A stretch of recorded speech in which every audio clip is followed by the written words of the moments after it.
Good morning students. आज की कहानी का शीर्षक है चतुर मेमना। एक बार पहाड़ी प्रदेश में एक भेड़िया भोजन की तलाश में इधर उधर भटक रहा था। वह सोच रहा था कोई भेड़ या बकरी मिल जाए तो भूख मिटाई जाए। भेड़िए ने चारों तरफ नज़र दौड़ाई परंतु उसे कुछ नज़र नहीं आया। वह निराश हो गया। तभी कुछ दूरी पर ऊपर से मैं की आवाज़ आई। उसने ऊपर की ओर देखा।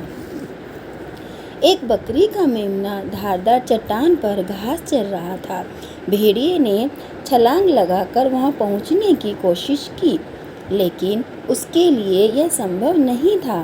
चट्टान की ढलान फिसलन भरी और चढ़ाई खड़ी थी, इसलिए भेड़िया ऊपर चढ़ नहीं सकता था।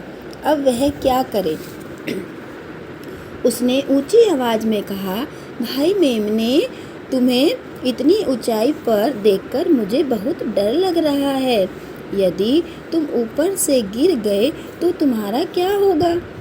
तुम यहाँ नीचे आ जाओ, मैं भी अब घास ही खाता हूँ।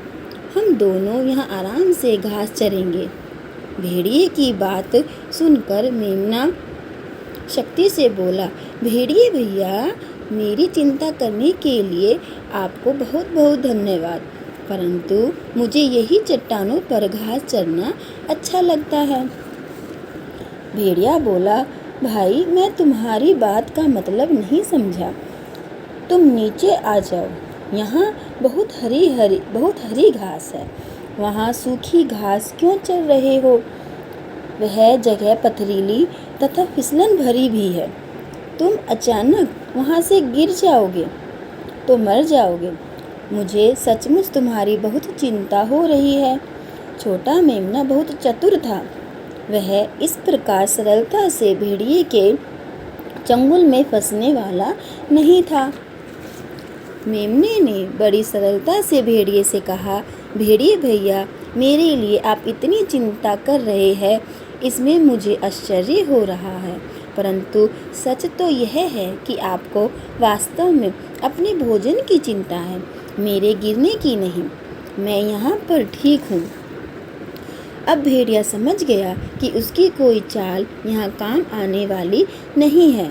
मेमना कुछ ज़्यादा ही चालाक है।